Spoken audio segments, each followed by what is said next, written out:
Okay. Assalamualaikum warahmatullahi wabarakatuh. Morning. So we have the newcomers here in this research methodology class. It is Teh ya, Teh. Panggilannya Teh ya. So the PhD student, itu fast track ya. Fast track ya, Teh. Teh. Yeah. Fast track ya, fast track. So fast track means that you directly from the undergrad to PhD ya. Okay. Jadi kalau fast track berarti pengalaman untuk buat research itu masih terhad lah ya. Kalau sudah ada master itu akan lebih ini. So kita continue our discussion on the research methodology. Today I will explain. This is, you know this book? Siapa yang pernah baca buku ini? This is first time I see it. Oh yeah. No, doctor. Okay, Never. morning ya. Never. Please. Yeah. So siapa yang pernah baca buku ini? Atau tahu tak pengarangnya siapa ini? Tak pasti. This is Daniel Kahneman, ya, the Nobel laureate, ya. Jadi dia itu adalah Nobel laureate yang akan saya coba explain lah ya apa yang dikerjakannya, dan sangat penting menurut saya untuk kita dalam research ya. Biasanya orang kalau dalam research metodologi itu dia tak pernah pun ajarkan macam ni, tapi saya pikir ini penting lah ya kita mengetahui what is the thinking fast and slow, because in order to analyze the data we need to know the methods ya. Dan Daniel Kahneman ini dia dapat Nobel Prize karena dia explain ya macam mana kita berpikir, macam mana kita itu menghindari what we call is cognitive bias ya. Cognitive bias ini artinya kita itu terpengaruh dengan hal-hal yang akan mengganggu kita membuat decision making. Jadi dalam research kita akan coba untuk explain data kan. Tapi kadang-kadang kita diganggu oleh cognitive yang disebut oleh Profesor Daniel Kahneman itu adalah cognitive bias. Okay. Sebelum saya masuk ke situ, saya akan coba explain so what is the basis of the research. Ya, ini sangat penting ya, basis of the research. Okay. Kita ada 2 jam ya. Okay, saya pelan-pelan saja dulu. Jadi apa yang akan saya explain pada hari ini adalah Profesor Daniel Kahneman, the cognitive bias. How we can use our brain, how we can use our decision making. Sistem itu kita harus kenal juga. Karena di dalam riset banyak paper, walaupun kalian sudah publish paper, yang tahu bahwa paper itu dianalyze dengan betul dan tidak betul itu hanya kalian saja. Ya. Dan saya minggu lepas saya sudah bercakap bahwa kalau kita salah ya collecting data itu orang tak tahu ya, karena orang tak tahu. Dan kalau kita menganalisis pun kadang-kadang orang tak tahu macam mana kita menganalisis data, karena di dalam scientific papers kita tak boleh explain semua kan, dia ada had kita nak explain tu. Tapi ini pentingnya kejujuran kita untuk ini. Jadi ini basis of scientific research. Saya explain dulu mungkin 15 menit sampai 20 menit. Lepas tu saya akan explain buku inilah ya, buku ini Daniel Kahneman. Okay. So what is the basis of the scientific research? Ini pertanyaan yang menurut saya banyak ditanyakan dan jarang orang yang explain ini secara detail ya. Okay. Ya, kita ini manusia kan, ya. Manusia itu kita di jabatan kimia, kita adalah manusia, kita belajar sains ya. Dan kita ada kemampuan yang diberi oleh Tuhan dengan kemampuan fisik kita ada panca indera, kita ada semualah ya. Pemikiran kita ya. Jadi kita punya kekuatan lah. This is what we call is the power of the human will ya. Ini sebenarnya yang paling penting di dalam research. Dan saya sebenarnya di dalam saya PhD student saya dalam buat discussion, saya ini yang ingin saya supaya mereka itu ada rasa ingin tahu. Jadi rasa ingin tahu itu the driving force any research, ya. Dan ini adalah anugerah dari Tuhan yang kita punyai, the curiosity ini, ya. Jadi tanpa curiosity ya kita tidak boleh buat research, ya. Jadi ini yang paling penting di dalam kita melakukan research, curiosity. Kalau dalam bahasa Melayunya curiosity itu apa ya? Sifat ingin tahu. Rasa ingin tahu ya mungkin ya, rasa ingin tahu ya. Einstein pernah bercakap bahwa dia itu macam budak-budak, dia cakap bahwa dia itu rasa ingin tahunya tinggi, oleh karena itu dia perlu mempunyai dia boleh menciptakan sesuatu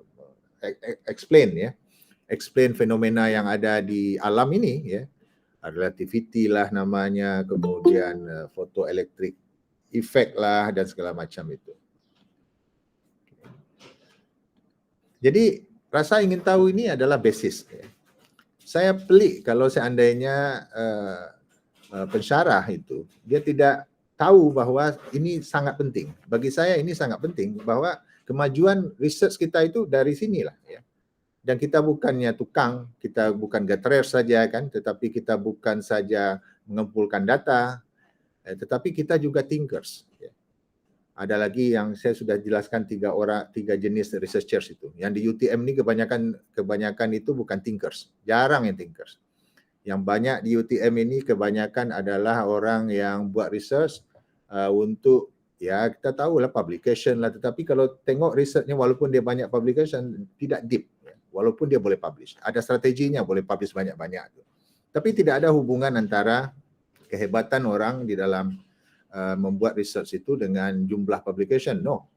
So I explain last week, Stephen Hawking papernya 20 saja. Tetapi Anda tengok nih impact dia, dan seluruh dunia tahu dia impactnya. Dan dia kenapa dia boleh sampai macam itu, ya karena ada curiosity. Rasa ingin tahu dia sangat tinggi. Inilah basis kita. Oleh karena itu, semua PhD student saya yang sudah graduate itu, baru graduate satu lagi itu Nur Abani, yang ke-34 PhD student saya. Saya usahakan untuk membuat riset topik yang berbeza-beza dari setiap student supaya dia itu rasa ingin tahu dia itu boleh muncul, ya. Jadi ini yang sangat penting. Dan rasa ingin tahu itu tidak dipunyai oleh tumbuhan, ya. Ya tumbuhan mana ada rasa ingin tahu kan, karena dia tidak hanya, contohnya kalau yang ada coral nih, karang ini, dia hanya menunggu makanan saja. Artinya kalau ada makanan datang dibawa oleh air, itulah. Curiosity is not found in plants, ya. Waiting for food, jadi dia hanya menunggu makanan saja. Dan dari kompleks organisme, barulah kita nampak bahwa rasa ingin tahu itu hanya ada di kompleks organisme. Dan kita ini adalah kompleks organisme. Ya. Manusia itu adalah kompleks organisme. Binatang ada rasa ingin tahu tak? Ada yang boleh jawab? Kita boleh discuss ini. Binatang ada rasa ingin tahu? Ada good. Ada ya? Ada. Contoh apa misalnya rasa ingin tahu binatang itu? Monyet. Monyet. Ya. Kadang-kadang kalau kita pergi tengok monyet kan, kalau di Ibnu Sina di atas bukit itu, dia buka tempat sampah itu. Dia cari-cari makanan, oh ini tempat sampah. Padahal tempat sampah itu tertutup, ya. Dia buka, jadi ada rasa ingin tahu. Binatang ada, kucing kalau kita perhatikan pun ada, anjing kita perhatikan pun ada. Jadi kompleks organisme itu ada rasa ingin tahu, tetapi berbeza dengan manusia, ya. Dan karena ada rasa ingin tahu, kita perhatikan binatang.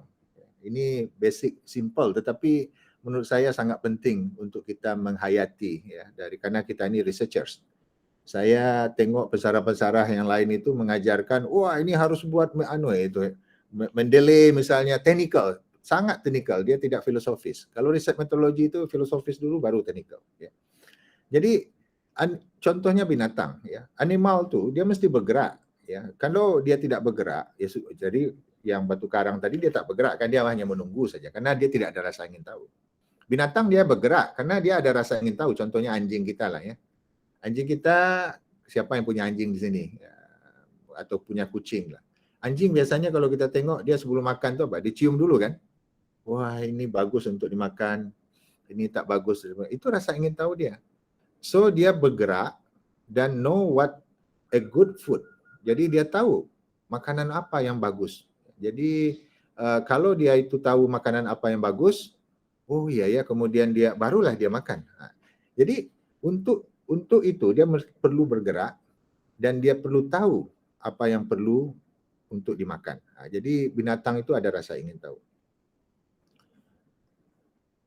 Tapi binatang, kalau kalian tengok ceritanya ini ya, binatang itu kan dia hidupnya makan saja. Dia mana ada berpikir nak buat ini, nak buat itu, tak ada kan. Dia makan saja. Itu yang paling penting untuk binatang. Once the physical survival needs are met, maksudnya survival needs itu ya food ya. Apa yang dia lakukan oleh binatang itu? Kalau kalian tengok kucing kalian itu, dia kalau dah kenyang, dia secure, apa? Dia tidur kan? Dia pasti akan tidur. Biasanya kucing kita kalau dah kenyang, dia akan tidur. Dia lain dengan manusia. Ya. Kalau manusia, dia tidak tidur. Kalau binatang biasanya kalau kita perhatikan, dia itu sudah kenyang, dia tidur. Tapi manusia tidak.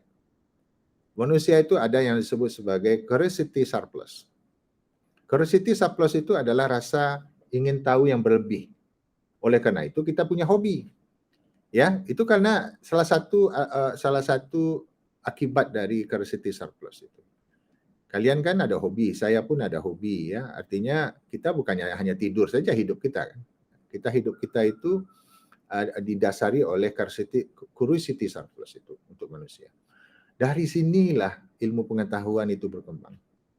Dari sinilah teknologi itu berkembang ya. Karena manusia itu berbeda dengan binatang. Dia mempunyai rasa ingin tahu ya, yang disebut sebagai curiosity surplus, berlebih rasa ingin tahunya ya. Oke, dari situ kita sudah paham sedikit. Awalnya kalau kalian tengok sejarah, apa yang kita lihat di zaman dahulu kala itu, zaman purba itu, curiosity itu hanya untuk survival saja, untuk bertahan hidup. Ya, seperti binatang tadi itu. Curiosity for survival.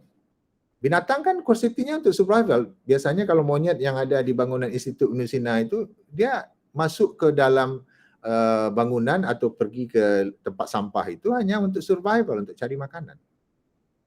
Tetapi apa yang kita tengok ya, curiosity survival itu tidak cukup saja. Ada lagi yang disebut sebagai curiosity to improve the survival. Contoh misalnya zaman dulu ya, kita cerita bukan zaman sekarang ya. Kalian sudah hidup dalam zaman yang lain. Kalau misalnya di satu tempat itu ada orang yang siapa yang masuk? Di satu tempat itu, contohnya orang tanam padi ya. Hanya cukup untuk 10 orang misalnya. Tetapi dia berkembang, beranak, kemudian ada lagi orang yang datang, tak cukup makanannya kan. Padi tadi itu tak cukup ya. Akhirnya dia apa? Untuk dia boleh untuk survive ya, untuk improve the survival, dia perlu berpikir macam mana supaya kita panen padi itu bukan hanya sekali setahun. Macam mana kalau 2 kali setahun ya? Macam mana supaya dia itu improve the production of rice di kampung kita. Itu yang kita sebut sebagai curiosity to improve the survival. Jadi ini yang paling penting ya, bahwa sebenarnya driving force kita di dalam sains dan teknologi itu, di dalam semua tindakan kita itu adalah untuk improve the survival sebenarnya. Jadi asalnya itu ya curiosity. Kalau ada orang bertanya ya, ini kuliah 2 jam nih, Prof. Hadi ajarkan apa? Ya riset itu simple. Riset itu hanya curiosity saja sebenarnya. Dan metodenya itu yang kita akan coba tengok nanti. Apa metodenya? Dan macam mana kita boleh ambil kesimpulan yang betul? Itu akan kita tengok nanti. Jadi akhirnya apa? Finally kita berpikir kan, oh kenapa ya? Kenapa ya misalnya kalau sawah itu tidak ada air dia mati? Oh kenapa ya kalau perlu dialiri air ya supaya kita boleh panen misalnya 2 kali setahun, 3 kali setahun, atau cara kita menanam tuh tanahnya itu mesti ditambahkan baja misalnya. Jadi what is the reasons? Inilah yang awalnya sains itu. Jadi kalian jangan terkejut, jangan tertawa. Zaman dahulu, zaman filsuf-filsuf yang lama itu, reason itu kadang-kadang tak masuk di akal kita. Contohnya misalnya angin. Kenapa ada angin? Oh, karena ada dewa angin. Kenapa misalnya kita panas, ada matahari? Oh, ternyata ada dewa matahari. Karena pemikiran pada zaman itu sampai pada itu saja. Sekarang apa yang kita buat sekarang ini mungkin 30 tahun, 40 tahun yang lagi, 200 tahun yang lagi, orang akan gelak. Oh, ini sampai macam ni ya kita. Dan manusia itu berkembang dia. Jadi, what is the reason itu? Dulu apa yang disebut sebagai mythology, ya, why tadi itu, ya, methodology namanya, ya, explanation itu. Jadi according to the level of knowledge. Saya tak boleh gelakkan kalian karena kalian tak tahu. Kalian tak boleh gelakkan orang zaman dahulu. Kenapa dia bercakap bahwa ada dewa ini, ada dewa itu? Karena zaman itu levelnya itu sampai itu sahaja. Ya, dulu ada dewa apa? Api, dewa macam-macam. Mitologi Yunani itu kan seperti itu. Paham ya? Jadi explanation kita itu according to the level of knowledge. Jadi kita mesti paham bahwa kita ini terbatas. Kita ini sangat-sangat terbatas. Zaman dulu orang kalau ada yang pikirkan itu explanation-nya hanya seperti itu saja. Kalau banjir misalnya, mungkin karena ada dewa angin yang marah misalnya, atau dewa airnya marah dan segala macam itu. Dia tak sampai levelnya, ada level saintifik seperti itu. Ini yang kita sebut sebagai mythology. Dan filsuf-filsuf zaman dulu yang 3 orang itu, yang saya explain pada awal-awal kuliah itu, ada yang sebut sebagai, siapa namanya itu? Aristoteles ya. Socrates dulu, kemudian muridnya Plato, dan yang lainnya, yang muridnya lagi Aristoteles. Itu bapaknya dari scientific method. Karena dia cakap bahwa perlu observation. Ya. Perlu observation dan perlu experience kita untuk menjelaskan sesuatu. Ya. Jadi ini asalnya ya, bahwa curiosity, kita tahu curiosity to improve the survival ya, dan kemudian kita mencoba untuk menjelaskan. Jadi dalam research itu, kalian coba jelaskan. Ada riset orang yang tak jelaskan. Saya tengok tesis, kalau dia tak jelaskan, saya tanya why? Sampai di mana data kamu boleh jelaskan? Jangan ada student yang sangat pintar, bukan merasa diri dia pintar, dia ingin menjelaskan sesuatu tanpa ada data. Itu banyak terjadi yang sekarang ini. Ya. Jadi ada orang yang walaupun dia pendidikannya tinggi, dia percaya dengan berita-berita hoax. Banyak kan sekarang tuh? Kalian percaya dengan berita-berita apa namanya tuh dari WhatsApp. Dan kalian tidak teliti lebih dulu. Betul tak? Tak betulkah berita itu? Ada efek kah? Ada impact kah ke orang lain? Jadi ini yang penting, saya pun pelik. Di universiti ada orang-orang yang seperti ini. Profesor pun ada. Bayangkan, dia tak teliti dulu. Apa yang dia cakap, apa yang dia terima, dia tak teliti. Artinya apa? Artinya dia tak train dengan betul. Ya, nanti kita akan tengok ini ya, dengan buku ini kita akan tengok. Ada bias, apa yang disebut sebagai cognitive bias. Jadi ini metodologi. Dan ini there must be a logical explanation. Logik, kita gunakan logik. Dan logik ini, itu berhati-hati kita. Karena kita ini manusia bukan hanya logik saja. Kita ini ada perasaan, macam-macam ya. Kita ada yang disebut sebagai perception.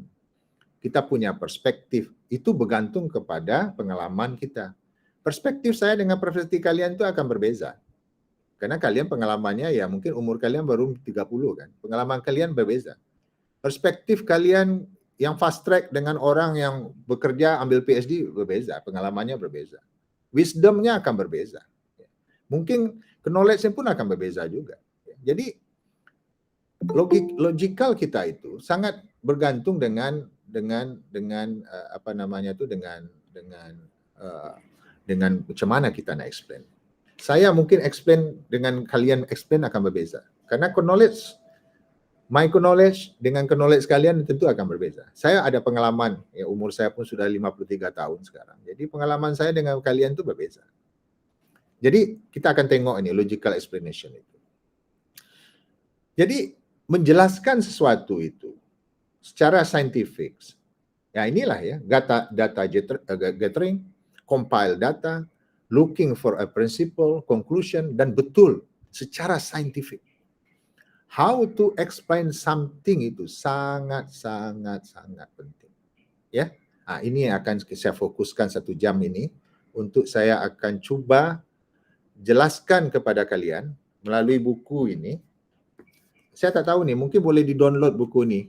Sekarang ada LibGen namanya kan? LibGen itu free bukunya. Mungkin ada di situ, kalian download, kalian baca. Tapi saya akan explain dulu buku ini secara simple.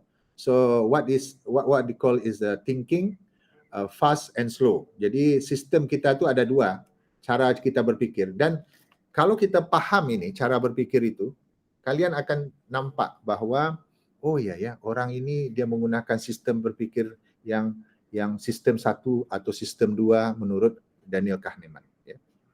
Okey ya. Jadi ini yang sangat penting ya. Be careful to draw a conclusion.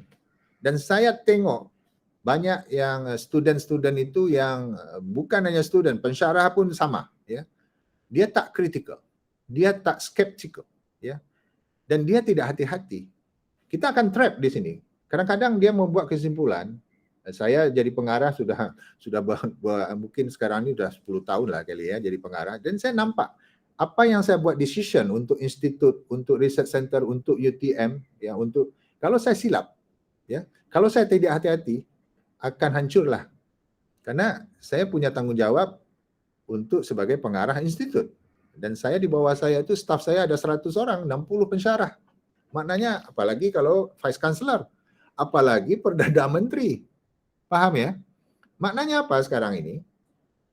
Apa yang saya ingin ajarkan ke kalian itu, akan ingin saya share kalian.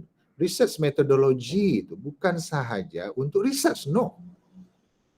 Kalian ini di university, kalau kalian paham ya, buat riset dengan betul, kalian akan terbiasa mengambil kesimpulan dengan hati-hati. Kenapa? Karena kita tengok data itu, oh iya data seperti ini. Oh data ini misalnya secara statistik tak betul. Dia orang boleh tipu saja data statistik kan, nanti kita akan tengok macam mana bias itu. Ada orang ambil data yang betul-betul saja, kemudian dia buatkan data itu sedemikian rupa sehingga kita oh ya betul ya ada trend ya. Oh ya secara politik misalnya tahulah ya sekarang yang parti yang berkuasa sekarang ini lebih hebat dari partai. Itu kan permainan statistik. Tapi kalau kalian betul-betul saintis, kalau kalian betul-betul tengok ini secara tenang, secara data ya, kita akan dapatkan kesimpulan yang betul. Jadi ini yang menurut saya sangat penting. Dan saya nampak di mana-mana saya sudah ini ya, ada orang yang saintis pun yang percaya dengan hoax. Banyak, bukannya ini. Jadi kita mesti critical, kita mesti skeptical. Oke, sampai situ paham ya? Oke. Jadi ini yang paling penting. Oke, kita kembali ke tadi buku tadi itu ya. Saya akan coba explain buku tadi. Mana ya? Oke ya, mungkin saya tulislah supaya senang sikit. So, Daniel Kahneman ya, ini buku ini ya. Ini buku yang bestsellers, dan Daniel Kahneman ini Nobel Prize. Saya pun lupa dia dapat Nobel tahun berapa ini.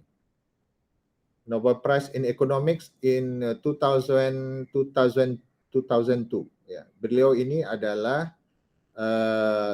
profesor at the Princeton University di US ya. Dia PhD-nya dari Israel ini. Memang orang-orang Israel ini mah hebat-hebat lah. Yang kemudian dia propose lah ya. Jadi saya akan tulis di sini ya. Ini kenapa salahnya? Oke,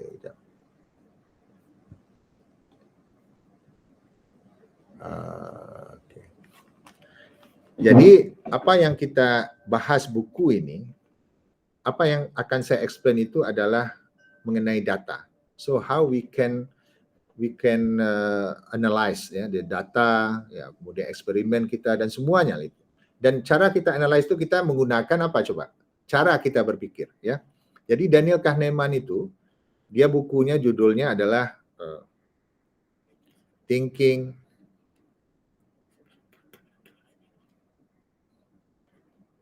saya sebenarnya mau review buku ini ya, tapi tak apa. Ini buku yang sangat terkenal dan dan saya akan gunakan untuk riset metodologi kita.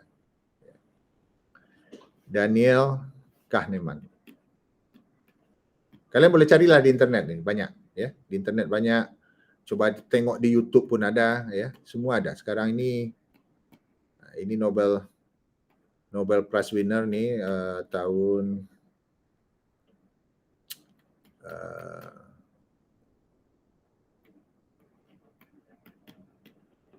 2002. Ini dalam bidang ekonomi ya. Oke. Jadi sekarang ini Daniel Kahneman itu dia bercakap bahwa di dalam kita berpikir itu ya. Di dalam kita berpikir itu kita ada dua sistem. Anggaplah kita ada otak kita nih ya. Kita ada otak kita ini. Macam mana saya gambarkan otak? Adalah otak kita nih ya. Ini otak kita. Ada dua sistem di otak kita ini. Yang kita sebut oleh Daniel Kahneman itu ini sebut sebagai sistem 1. Dan ini adalah sistem 2. Jadi di otak kita itu Anda bayangkan kita ada dua sistem. Dan sistem 1 ini ya, ini sistem pengambilan keputusan, decision making kita itu secara cepat. Sangat cepat kita mengambil keputusan itu ya dalam kita dalam sistem 1 itu. Dan biasanya kalau kita tengok orang misalnya dalam sistem 1 kita cepat mengambil keputusan, manusia itu secara amnya ya, secara psikologinya, keputusan yang diambil itu pastilah untuk menghindari risiko, menghindari misalnya kalau misalnya kita nak pergi ke tempat jalan ya, jalan ke kiri kah atau ke kanan. Oh, di kiri ini banyak orang jahatnya misalnya. Kita akan menghindari itu. Kita akan pergi ke menghindari ke kanan. Karena sistem 1 itu dia bersifatnya apa? Sifatnya itu adalah intuitif. Ya. Dia fast ya, intuitif. Intuitif itu macam mana tulisannya? Intuitif. Insting ya, cepat ya. Semua orang itu dia otomatis. Sistem cara berpikir fast ini secara cepat itu intuitif dan yang kedua itu adalah instinktif. Insting saja. Ya.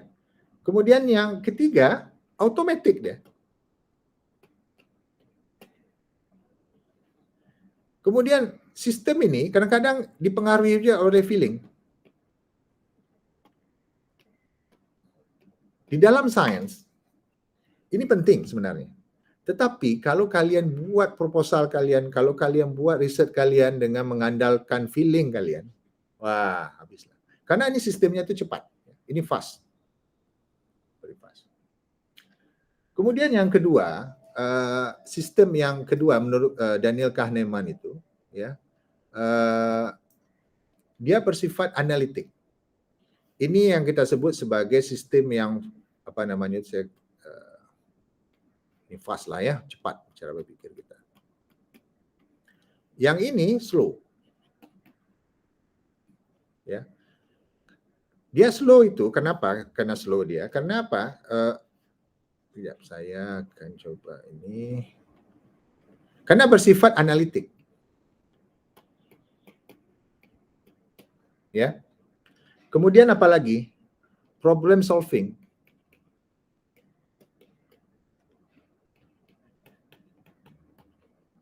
Kemudian apa lagi? Ya biasanya berpikir ini perlu ada discussion. Kalian kalau misalnya saya ada student yang jumpa dengan saya, dia karena ini dia discuss dulu dengan orang-orang lain kan, discussion. Discussion dengan diri sendiri pun boleh juga, dengan orang pun boleh juga. Jadi kemudian reasoning.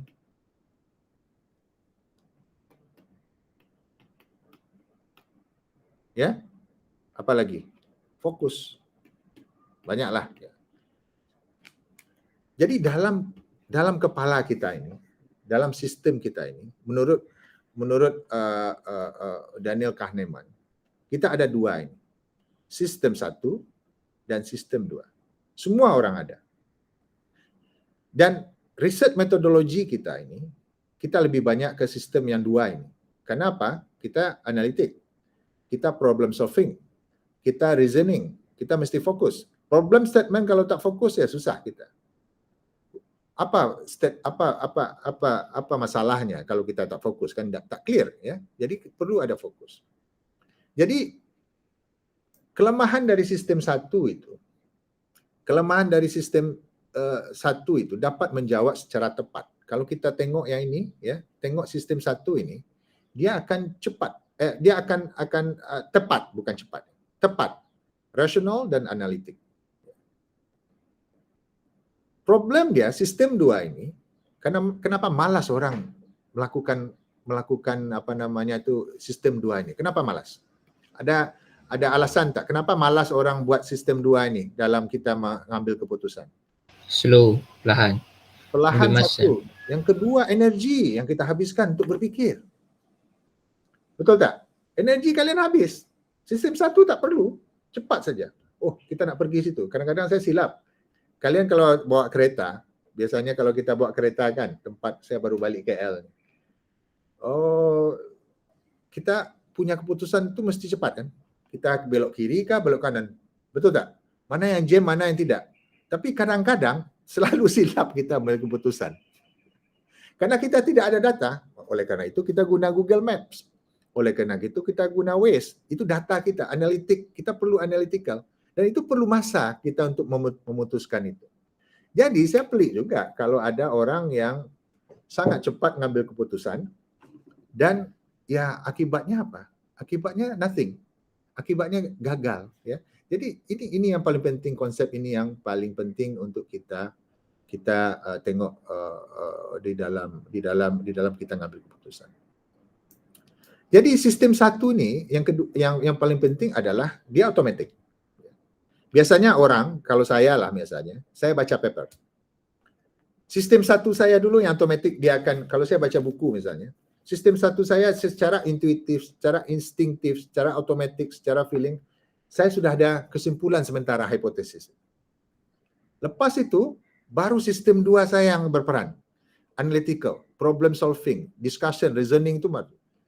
Tetapi, kita ini namanya juga manusia kan. Kita ada feeling. Oleh karena itu, apa yang saya ingin jelaskan di dalam kita buat research itu, apa yang disebut sebagai kesalahan dalam melakukan decision itu, ini yang disebut sebagai, kalau dalam buku ini disebut sebagai bias and heuristic. Jadi ada bias dia. Sekejap ya. Apa kesilapan kita ya? Ada bias. Ini bias di dalam kita itu, kita nama manusia. Dan bias ini dihindari. Ya. Dihindari supaya apa? Kesimpulan kita itu betul. Kesimpulan kita itu betul. Dan ini yang paling penting di dalam research. Ya. Kalau kalian salah mengambil kesimpulan, walaupun paper kalian itu 100 lah, 200 lah, tak ada gunanya untuk perkembangan pengetahuan, hanya sekadar untuk bibliographic saja. Tak ada impact untuk dunia. Tidak ada impact. Ya. Jadi sekarang ni apa yang perlu kita itu adalah kita tengok sekarang ini di dalam buku itu ada yang disebut sebagai bias and heuristic, ya, heuristic. Bias and heuristic itu chapter berapa ini ya. Jadi ini ada di buku ini dia chapter 1 itu dia akan explain dulu mengenai two systems, the character of the system itu, sistem 1 dan sistem 2. Chapter 2 dia akan explain pasal bias ya. Bias and heuristic. Jadi ini kita perlu penting kita akan bahas ini bias and heuristic. Dan saya akan coba explain itu jenis-jenis apa yang disebut sebagai cognitive bias ya. Di dalam buku ini ada disebut sebagai cognitive bias. Oke. Apa itu cognitive bias? Cognitive bias ini adalah yang disebut sebagai, kalau bahasa Melayunya apa ya? Penyimpangan pemikiran. Penyimpangan pemikiran dari rasional,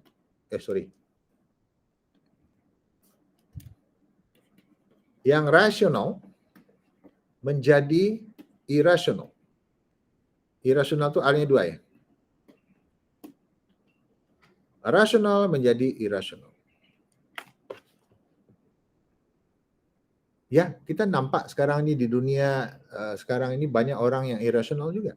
Walaupun dia ada PhD, dia ada profesor, dia hebat gitu ya, tapi kadang-kadang irasional. Kenapa? Karena di dalam pemikiran dia itu ada yang disebut sebagai cognitive bias. Ya. Efeknya apa? Kalau kita jadi sini nih, efeknya apa ke sini? Efeknya adalah decision making. Salah kita mengambil keputusan. Ini oke kalau seandainya kalian tulis paper, riset. Karena kalian tulis paper, ada publication. Anda bayangkan saja paper di dunia ini dalam bidang fotokatalisis itu misalnya setiap tahun itu ada 3.000. Apakah orang akan baca ke 3.000-nya? Apakah semua hasil riset yang 3.000 itu akan digunakan orang? No. Karena apa? Kadang-kadang yang paling fatal itu, yang kadang-kadang kita tak nampak itu adalah ini. Penyimpangan pemikiran ini yang terjadi. Dan kadang-kadang kita tak boleh detect. Saya sebagai reviewer, saya sebagai editor tak boleh detect. Karena mungkin dia tipu, ya. Mana, ya. Tapi yang paling penting kita sekarang ini paham apa yang disebut sebagai cognitive bias itu apa, ya. Cognitive bias itu berbahaya karena pemikiran kita itu dia akan dia akan mengganggu decision making kita. Dan biasanya manusia itu kalau kita ada otak lah seperti ini ya, kita ada otak, macam mana kita nak gambarkan otak ini ya, macam tu ya otak itu. Ya, ini otak kita nih ya. Okey. Kita akan lebih istilahnya itu tengok ini data yang simple. Kalian kalau tengok data, mana kalian lebih suka, data yang kompleks kah atau data yang simple? Yang simple kan? Ya, simple. Yang simple datanya. Ya. Dan kenapa kita mudah suka simple itu? Kenapa? Penyederhanaan information. Jadi simple information. Karena ini solution yang paling mudah kita di dalam manusia. Manusia kan dia nak yang simple saja. Dia mencari tempat yang simple saja. Dan ini yang disebut sebagai, kalau kita ada bias di sini, ya, itu yang disebut sebagai heuristik. Ya, penyederhanaan informasi itu. Heuristik. Kita banyak informasi, banyak sangat informasi kan, kemudian kita sederhanakan. Tetapi kadang-kadang apa, dalam penyederhanaan itu kita akan menghasilkan solusi yang salah juga. Nah, ini yang disebut sebagai heuristik. Ya, heuristik. Jadi ini sangat penting kita nak tengok. Ya, jadi apa yang bias yang perlu saya explain cognitive bias itu yang akan mempengaruhi cara kita berpikir, ya.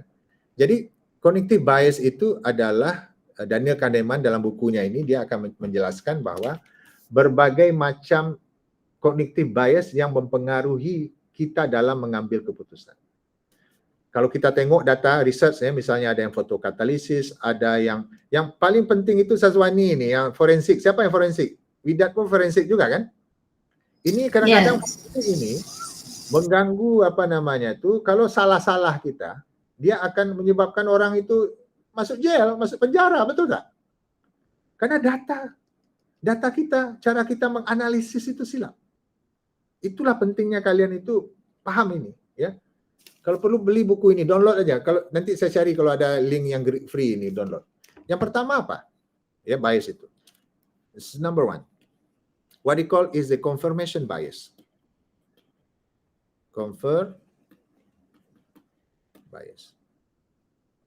Bias maklumat namanya. Apa maksudnya confirmation bias? Orang forensik ini penting. Yaitu kecenderungan kita mencari pembenaran, bukan mencari kebenaran. Paham maksud saya? Contoh misalnya di dalam research. Saya mempunyai hasil research, hasil penyelidikan yang menyatakan bahwa mungkin saya itu excellent ya, catalytic activity is due to because misalnya oxygen vacancy dia ada di situ misalnya. atau kerana defect site, apa yang akan saya buat? Kecenderungan saya adalah saya akan mencari literature yang membenarkan pernyataan saya itu. Faham maksud saya? Jadi literature yang tidak membenarkan pendapat saya itu saya buang. Ini sangat berbahaya, apalagi untuk forensik misalnya. Kalian akan cari data-data yang untuk membenarkan saja. Paham maksudnya? Paham ya? Ini yang disebut sebagai confirmation bias. Kalian nak confirm saja literature, pendapat dan semua yang support, menyokong hasil dari data kalian. Ini bukan mencari kebenaran. Yang paling penting itu adalah kita ingin mencari kebenaran kan? Pembenaran kan? Mencari kebenaran, truth. Kita bukan mencari pembenaran bahwa kita ini betul nih. Kita ini betul nih. Kita cari support data kita untuk membetulkan pendapat kita. Ada sampai akhirnya walaupun dia tak betul, dia cuba betul, itu yang dalam bahasa Melayu disebut menegakkan benang basah. Tahu ya kalian ya? Menegakkan benang basah.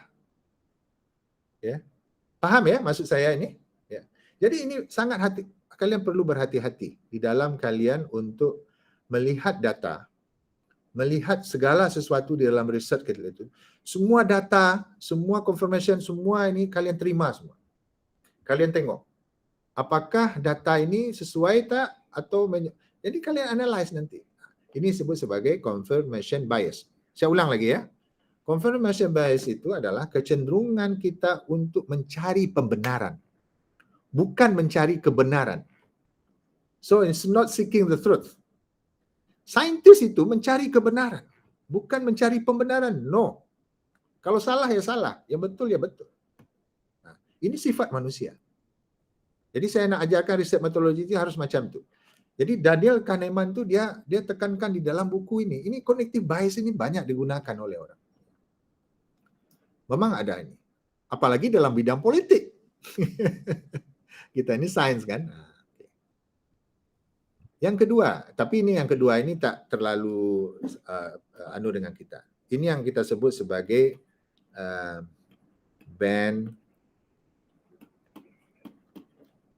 effect. Bandwagon effect ini adalah apa ya kita sebut ya, tunggu sekejap ya. Condition atau kondisi di mana orang-orang cenderung untuk mengikut perilaku, fashion, sosial media. Kalau kalian ada idol kan, kalian ikutlah gaya dia, berpakaian, berbaju. Tapi ini kalau ini juga ini terutama untuk apa namanya ilmu sosial ini yang lebih bandwagon effect ini ikut-ikutan. Jadi efek ikut-ikutan itu mengikut-ngikut tren. Kalau ada orang tren sekarang ini pakai baju misalnya yang ketat gitu ya, yang sempit gitu, ikut tren semua. Ya. Ini sifat manusia. Dan dalam decision making, ya di dalam decision making ini sangat mempengaruhi. Karena apa? Efek ikut-ikutan itu akan mempengaruhi dalam kita mengambil keputusan. Ya, dalam mengambil keputusan. Jadi ini yang nomor 2. Yang nomor 3, ya, nomor 3, yang disebut sebagai affability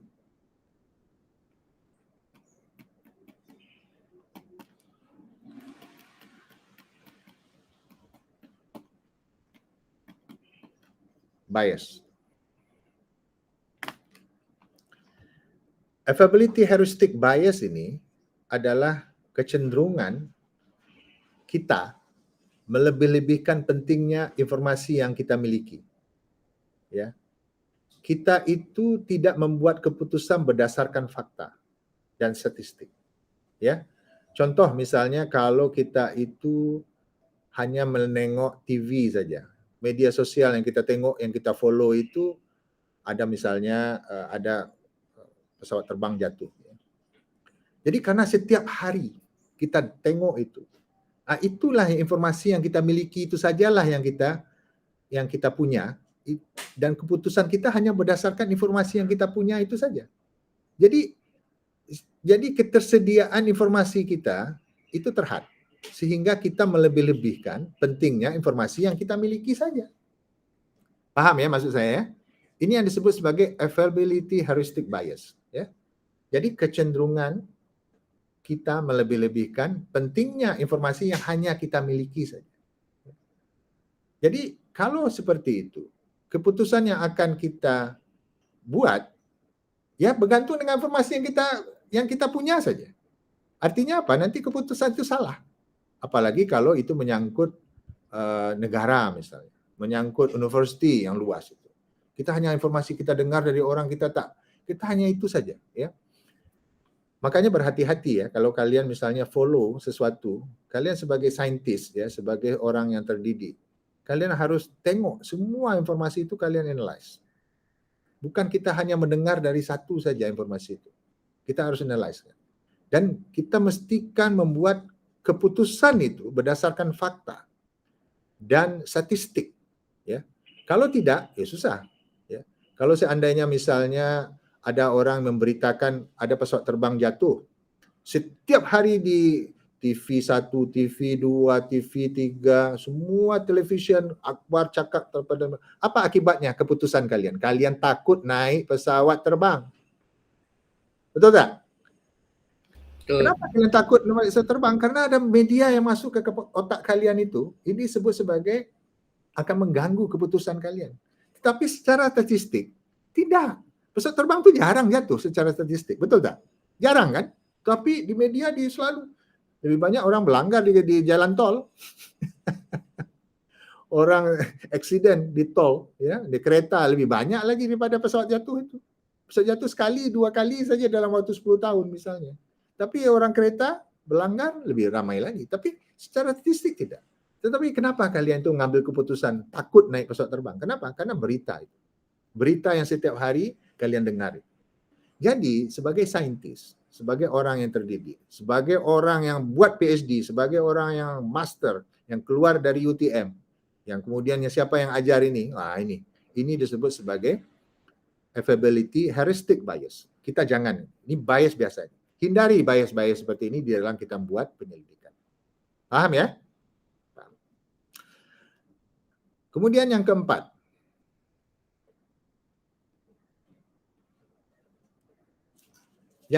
ini penting juga ya. Sebagai sekalian sebagai saintis, apa yang disebut sebagai anchoring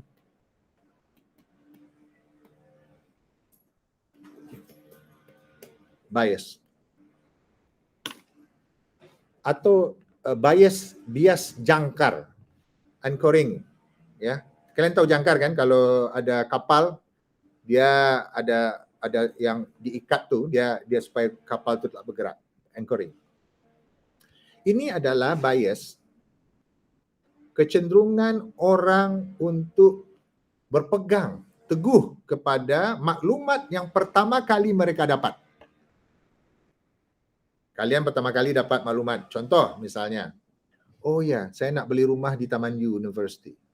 Saya nak beli rumah di Jalan Ampang. Maklumat yang pertama kali yang kalian dapat, harga rumah di daerah situ misalnya RM500,000 atau RM1 juta lah enggak.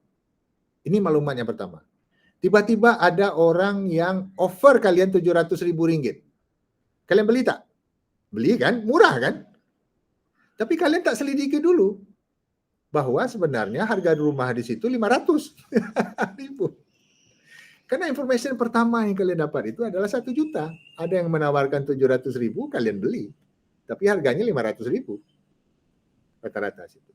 Jadi, bias ini yang disebut sebagai anchoring bias adalah kecenderungan orang untuk berpegang teguh pada informasi pertama yang mereka dapat. Tidak peduli apakah information itu, maklumat itu betul apa salah. Ini salah. Ini adalah bias juga. Dan ini banyak terjadi ya, di dalam kita mengambil keputusan. Di dalam riset juga. Ya. Oh ya, saya dapat pertama information ini. Kita berpegang situ yang kita baca. Makanya dalam riset ini kita perlu banyak literature. Kita perlu banyak mendapatkan informasi. Walaupun pertama kali Anda dapatkan information itu belum tentu betul. No. Anda dapat dari saya. Anda percaya dengan saya. Anda pegang teguh dengan pendapat saya dan semua keputusan itu refer kepada pendapat saya. Nah, macam beli rumah tadi lah. Ya, akhirnya kalian rugi. Ya. Tidak peduli itu. Jadi ini disebut sebagai anchoring bias. Dan hindarilah ini. Ya. Kemudian yang kelima,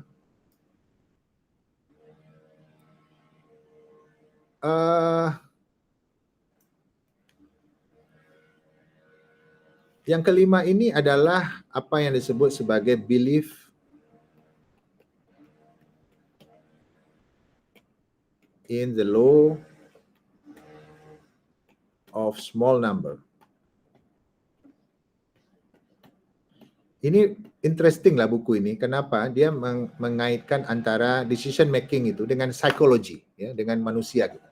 Kita manusia ini kan bukan robot kan. Jadi kita itu ada perasaan, ada. Jadi belief in the law of small numbers, what does that mean?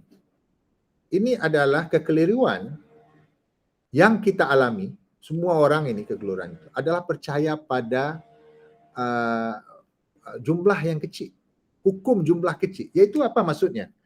Kecenderungan kita generalization, menggeneralisasi, dari sejumlah datanya kecil saja. Anda dapat informasi jumlah data sedikit saja. Tapi Anda buat generalization dari situ. Ya.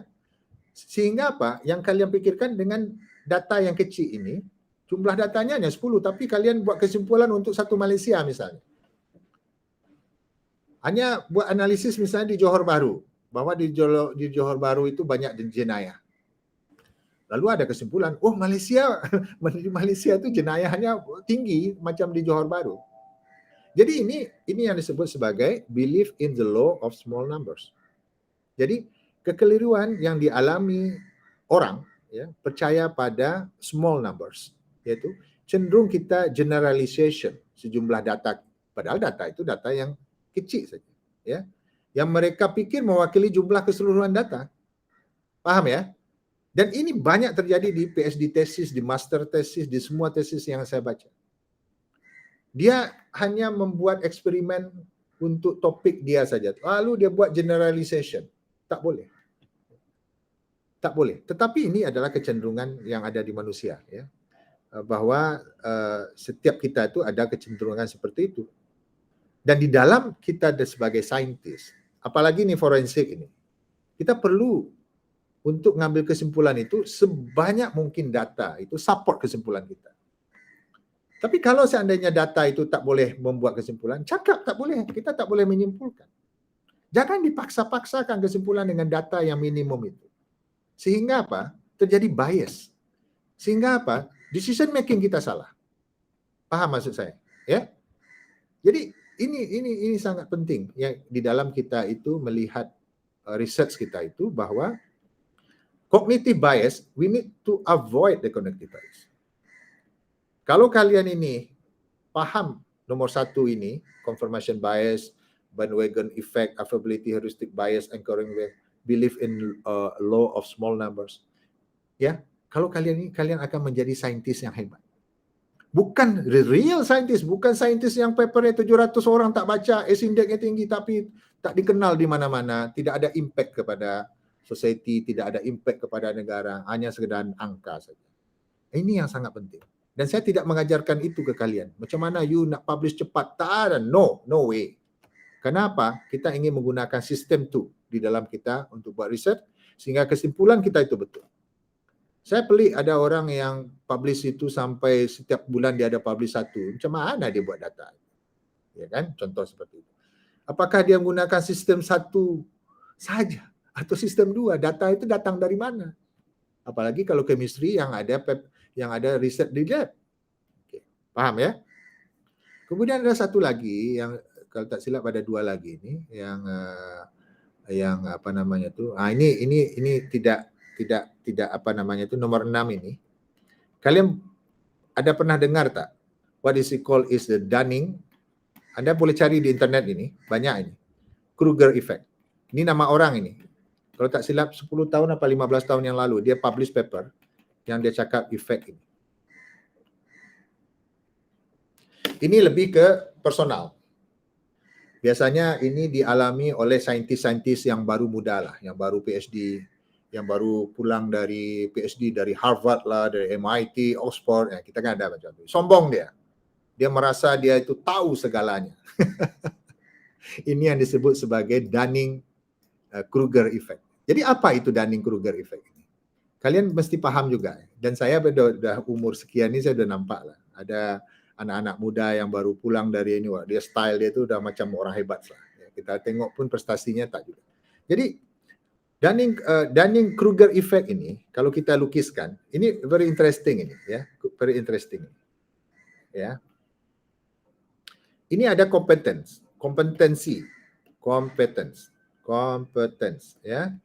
Kemudian confidence. Wah, ini kan kita boleh tuliskan. Kompetensi ini maksudnya apa? Ya. Ini biasanya orang yang mempunyai pengetahuan yang lebih lah. Semakin dia ke kanan ini, semakin kompetens dia, semakin dia itu knowledge-nya semakin tinggi, pengalamannya semakin banyak. Ya. Dan graf yang dilukiskan oleh Dunning-Kruger effect ini berdasarkan penyelidikan dia adalah seperti ini.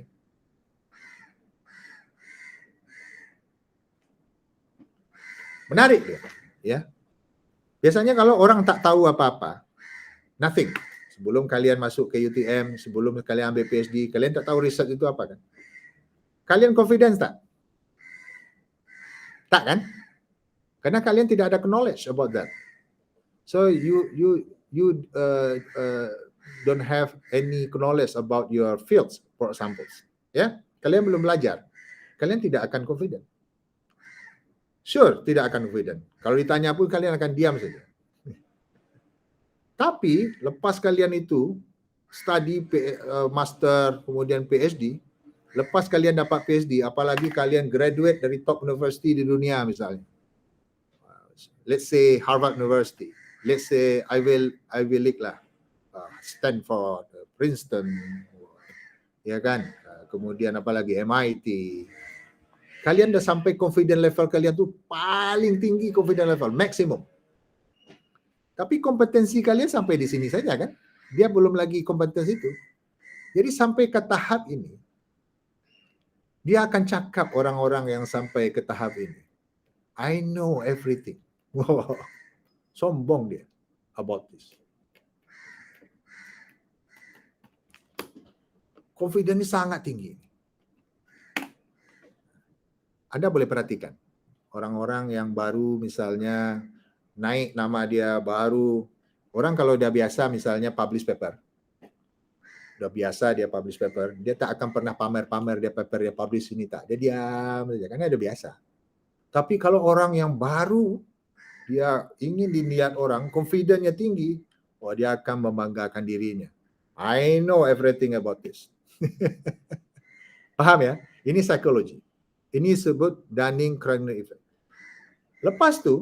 Lepas kalian baru sudah ada PhD, mungkin kalian ambil postdoc. Kemudian kalian jadi pensyarah. Apa yang kalian tengok dalam real dunia itu? Menurun confidence kalian. Kalian akan cakap seperti ini, ya. It's more complicated. Ini di internet ada nih. Ini saya ambil dari internet nih. Then ini lebih kompleks daripada apa yang saya pikirkan. Oh, ternyata kalau kita masuk dalam bidang sains ini, walaupun saya sudah ada PhD, saya ada postdoc, kemudian saya ada student, wah ternyata it's more complicated than I thought. Lepas itu kalian dapat research grant, kompetensi kalian meningkat sampai pada level yang bawah confidence kalian. Kalian akan bercakap bahwa I'll never understand this.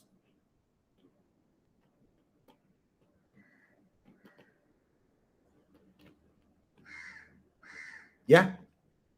Dan kompetensi anda meningkat dengan pengalaman yang meningkat. Dia naik sikit. Barulah kalian bercakap. It's starting to make sense.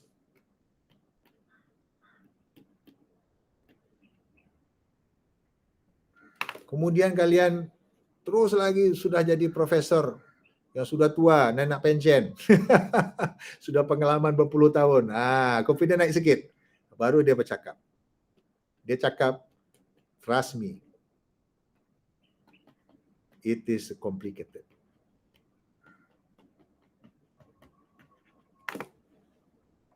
Ini yang disebut sebagai Dunning-Kruger effect. Dan ini bias di dalam, ini cognitive bias. Jadi Daniel Kahneman ini, saya pikir very interesting lah ya, bahwa dia menghubungkan antara psikologi dengan pengambilan keputusan manusia. Dan saya nak explain ke kalian, hati-hati dalam mengambil keputusan. Karena bias-bias ini pasti akan jumpa dengan kalian waktu kalian melakukan penyelidikan. Kalian presentation misalnya, ya. Kalian hebat misalnya, presentation di depan orang ramai. Jangan overconfident. Di dunia ini tidak ada yang betul 100%, tidak. Sains itu apa? Karl Popper, ingat ya. Karl Popper dia cakap bahwa science is apa? Falsifiable. Falsifiable. Jadi tak ada orang saintis ini, tak ada yang sombong, tak ada. No. Semakin dia tahu, semakin dia banyak tidak tahu. Ya. Semakin dia tahu, semakin dia banyak tidak tahu. Coba Anda tengok The Last ini. Trust me katanya kan? Betul tak? It's complicated. Confidence-nya turun. Ini yang paling confident itu tuh. I know everything about this. Dia tahu sikit aja, dia hebat dia. Dan saya sering kali jumpa orang yang macam ni. Dan kalian pun pasti akan jumpa macam tu kan? Belagak misalnya kan. Tapi kalau sudah dia banyak pengalaman dan ini dia akan turun. Okey, paham ya sampai situ. Ada satu lagi efek yang mungkin saya akan coba explain.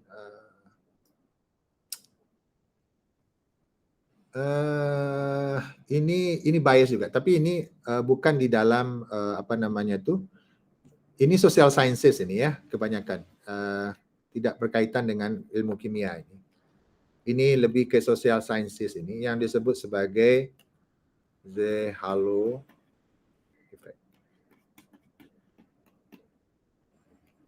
Ini halo ya, halo effect. Halo effect ini banyak terjadi. Dan kalian pasti, ya, ini kalau kalian itu sudah train sebagai saintis, halo effect ini cobalah kurangkan. Apa maksudnya halo effect? Yaitu penilaian kalian terhadap seseorang berdasarkan pendapat pribadi yang dilakukan secara singkat. Kalian jumpa dengan saya pertama kali. Rupanya saya itu macam, saya lagi sedang sedih. Saya lagi sedang penampilan saya tak kemas. Kemudian mungkin saya belum mandi lagi misalnya. Apa yang kalian pikirkan di otak kalian tu? Kalian langsung judge saya kan? Oh, Prof Hadi ini orangnya macam, kenapa ya dia macam ni ya? Tak macam profesor nampaknya. Dia macam, karena kalian jumpa saya sekilas. Kalian tak tahu kenapa saya macam tu. Mungkin saya ada kejadian yang tidak bisa, yang menyebabkan saya seperti itu. Ya, mungkin saya ada accident sebelumnya, mungkin ada yang sakit keluarga saya dan segala macam. Ini disebut sebagai halo effect. Jadi adalah penilaian tentang seseorang berdasarkan pendapat pribadi yang dilakukan secara sepintas, singkat, dipengaruhi oleh penampilan pertama. Ya, penampilan pertama. Tapi itu penting, manusia seperti itu. Nih, kalian semua ada yang sudah menikah ya? Belum? Semua masih bujang? Sudah. Hah? Sudah menikah. Sudah menikah. Yang belum menikah ini. Yang belum menikah itu kalian tengok, kalau calon pasangan itu kan penampilan pertama kali penampilan kan, betul tak Sazwani? Betul. Ya, ini disebut sebagai halo effect. Penampilan pertama itu sangat-sangat penting. Ini sifat manusia. Tapi kalian sebagai saintis jangan seperti itu melihat data. Ya. Jadi kesan pertama tak nak lah. Tapi belum tentu orang misalnya penampilan pertama mungkin keluarganya, ayahnya meninggal, maknya meninggal pada masa kita jumpa itu. Ya penampilannya pasti tidak bagus kan. Betul tak? Tapi sekarang kita jangan terlalu percaya dengan penampilan yang singkat. Kita sebagai saintis, kita sebagai researchers, kita perlu menilai itu secara holistik, makanya agak sukar juga kalau namanya juga manusia. Saya tidak boleh menghindari itu juga, the halo effect. Tapi sekurang-kurangnya apa yang saya nak sampaikan pada hari ini adalah bahwa kita perlu melihat ya bahwa kita ini manusia, itu yang pertama. Dan kita tidak boleh lari daripada efek psikologi kita sebagai manusia. Dan Daniel Kahneman ini, dia adalah orang yang menjelaskan bahwa ada keterkaitan antara psikologi itu dengan decision making. Dan dalam keterkaitan itu, dia membahagi ada dua sistem. Ada sistem 1 dan ada sistem 2. Sistem 1 itu fast, cara berpikir kita, intuitif, instinktif, automatic, and feeling. Ya. Dan ini memang automatic. Ya. Cepat kita ngambil keputusan. Tetapi dalam riset kita, kita perlu yang nomor 2 ini. Analytic, problem solving, discussion, reasoning, fokus. Kenapa? Kalau sistem 1 kita itu kita gunakan dalam riset kita, decision making kita akan salah. Tetapi kita boleh gunakan, kan dia otomatis ya. Sistem 1 itu intuitif. Saya dulu pernah bercakap pada kuliah yang pertama itu bahwa alam bawah tak sedar kita itu intuitif kita. Kita akan cakap projection kita, ya. Dan itu penting. Kita harus selesa dalam buat riset, kita harus tenang-tenang berpikir sehingga kita buat keputusan itu tepat. Tetapi itu dipengaruhi oleh apa? Feeling kan? Itu tak? Kalau kalian misalnya lagi bergaduh dengan suami istri misalnya, feeling tak, ya pasti keputusan sistem 1 kalian ya langsung dipengaruhi oleh feeling itu. Tapi yang paling penting kalian sadar bahwa sistem 1 dan sistem 2 itu dia embedded di dalam diri kita, dan kita sadar bahwa dalam riset metodologi kita mesti mementingkan yang sistem 2 itu. Dan kita mesti menghindari apa yang disebut sebagai bias heuristik, ya. Bias heuristik itu. Supaya apa? Ya, bias and heuristik harus kita hindari. Kenapa? Kita tak nak decision kita irrational. Dan saya pun kalau baca paper agak sukar juga saya membuat keputusan apakah ini, karena tidak semua data dia tampilkan kan. Tidak semua data. Yang tahu itu adalah orang. Pandai-pandai lah dia buat. Kalau hanya sekedar untuk publish saja ada trik dan tipsnya lah. Mudah. Ya, tetapi apakah itu bermanfaat apa tidak itu soal nomor lain lah. Tapi yang saya nak tekankan ini untuk yang forensik ini, yang master ini. Betul-betul kalian hindari bias ini, ya. Hindari bias ini. Kalau tidak kalian mengambil keputusan yang silap dan akhirnya apa?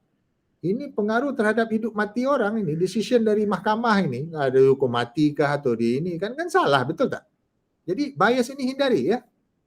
Dan sifat manusia seperti itu karena dia ingin data yang simple. Kompleks data kita tak nak. Tetapi kita untuk mencari kebenaran kita mesti deal juga. Wajib juga kita untuk data supaya kita mencari kebenaran. Kita jangan ada generalization seperti yang kita ini. Kita jangan ada confirmation bias. Tidak. Confirmation bias itu apa? Apa confirmation bias itu? Pembenaran. Kita nak mencari pendapat yang membenarkan pendapat kita. Bukan mencari kebenaran. Jangan ikut-ikut. Kalian ikut saya karena saya profesor, saya ada pengalaman. No. Kalian harus betul-betul ini. Kadang-kadang saya pun salah. Bandwagon effect ini ikut-ikutan. Affability, heuristic bias, jangan. Kalian percaya dengan data yang kecil karena kan dia sudah dipengaruhi oleh sampling yang kecil itu. Ya, jangan. Encountering bias, jangan juga.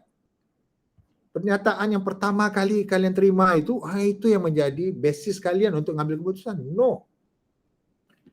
Believe in law of the small number. Jangan juga. Tak boleh generalization, tak boleh. Ambil data sebanyak mungkin, kalian boleh analyze data itu sehingga kesimpulannya betul. Ini Dunning-Kruger effect ini. Ini untuk dari segi psikologi itu. Jangan juga. Ini biasa manusia. Biasanya orang yang wisdomnya tinggi, dia relax saja kan, tak pernah cakap banyak, dia relax. Ya, kena pernah jumpa orang macam itu kan. Tapi orang-orang yang baru, hang tuah baru dapat keris dia, semua kerisnya itu ditunjuk-tunjukkannya ke orang. Confidence-nya very tinggi level. Dan ini sifat yang biasa untuk manusia. Mungkin saya pun sudah melewati yang level yang ini juga. Cuma karena umur saya sudah tua ini, mungkin saya sudah sampai ke sini, oh ya complicated. Yang terakhir adalah apa? Halo effect.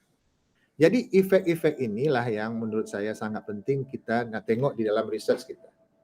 Dan jangan sampai terjadi, makanya saintis itu sebenarnya apa ya? Ya dia sangat rasional. Walaupun dia dipengaruhi juga ya, tapi dia sangat rasional. Dan itulah sebenarnya kita di-train di university untuk kita rasional. Kita ada knowledge yang ini. Dan kalian misalnya, kalau kalian ambil PhD dalam bidang materials misalnya, atau dalam bidang katalisis ya, solid state chemistry misalnya. Kalau kalian tidak tahu X-ray diffraction, forget about that PhD.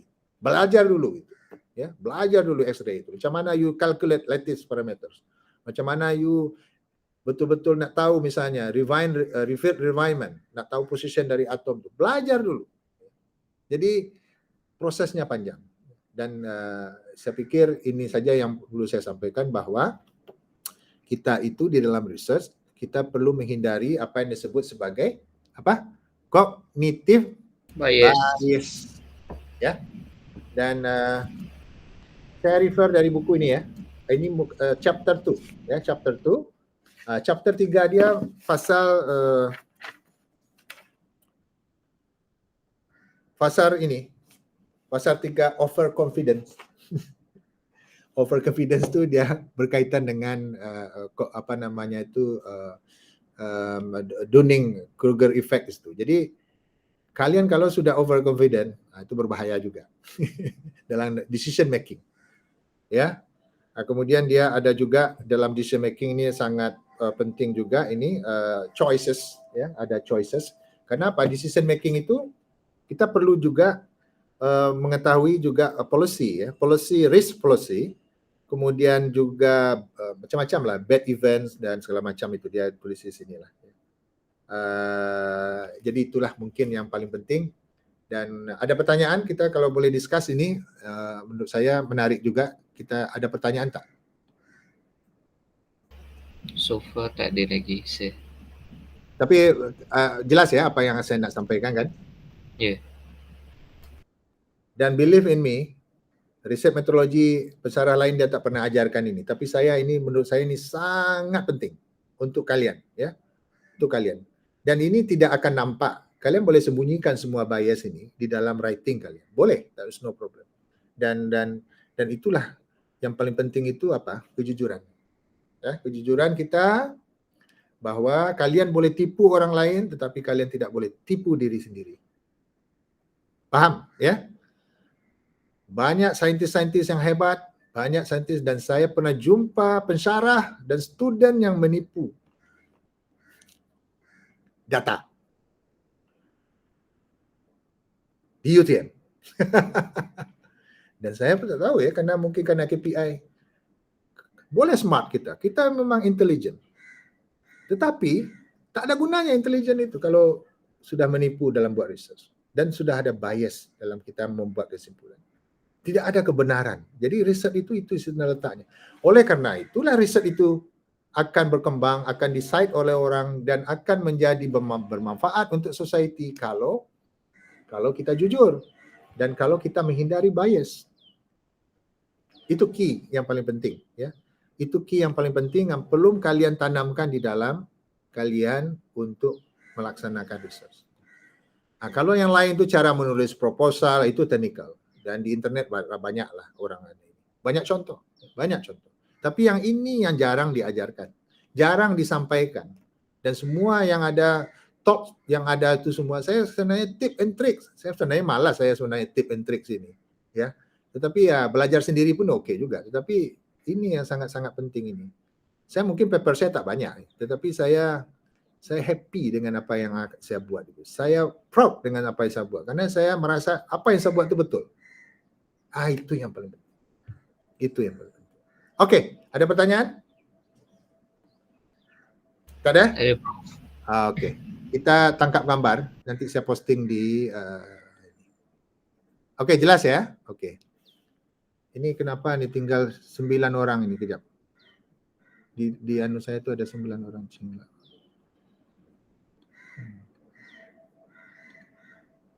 Oke, boleh buka kamera.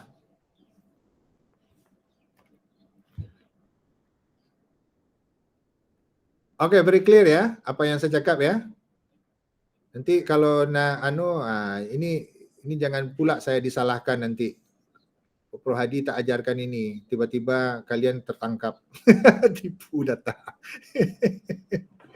Dan yang forensik ini sangat penting. Kalian mesti dan ingat ya bahwa apa yang saya ajarkan yang minggu lepas itu, mencatat itu.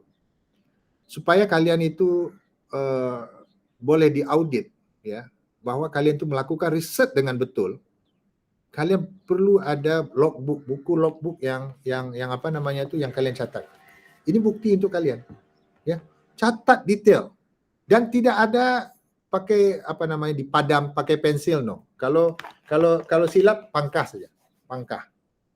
Kalau misalnya jangan ada pakai pensil, kemudian jangan ada pakai apa namanya itu yang liquid paper itu, jangan. Pangkah saja. Jadi disitulah yang kita mengajarkan sehingga kalau ada orang yang tanya, kalian akan apa? Kalian akan boleh ada bukti. Nah, ini sebenarnya riset metode itu di situ letaknya. Bukannya di teori-teori, no. Teori-teori itu tak ada teori, kalian belajar sendiri saja. Apa itu teori-teori? Kalian sudah smart lah kan, internet pun ada. Cari YouTube ada, Khan Academy ada, Google ada, Wikipedia ada, semua ada. Ya, oke. Oke, saya tangkap gambar ya. Vidya, where are you Vidya? Pung Yetim. Ini sudah tidur ini. Yetim dengan Vidya. Oke. Vidya. Vidya sudah tak ada nih. Nah, itulah problemnya kalau mengajar online. Tapi tak apalah, saya mengajar sesuai dengan kewajiban saya. Kalian dengar tak dengar itu bukan urusan saya, tetapi saya sudah menyampaikan dan mudah-mudahan apa yang saya sampaikan itu bermanfaat dan menjadikan kalian itu menjadi saintis yang betul ya. Yang bukannya saintis yang hanya sekedar wah ini kan gelar saja ini tak. No. Ya, apalagi yang forensik nih. Yang forensik ini saya nak tekankan itu betul-betul bias. Jangan sekali-kali kalian bias. Ya, oke. Saya tangkap gambar ya. Oke, 1, 2. Oke, terima kasih. Assalamualaikum warahmatullahi wabarakatuh. See you next week. Ya, next week topik yang mungkin akan lebih technical. Saya akan tengok problem kalian apa yang nanti saya akan guide lah. Macam mana problem yang betul, cara kita nak tulis yang betul, problem statement. Ya, nah, itu lebih technical. Sebenarnya tak belajar pun oke. Maksudnya tak di internet banyak lah ya, tapi saya nak tengok kalian satu-satu. Ya, oke. Oke, bye. Thank you, Prof. Thank you, Prof. Assalamualaikum. Assalamualaikum.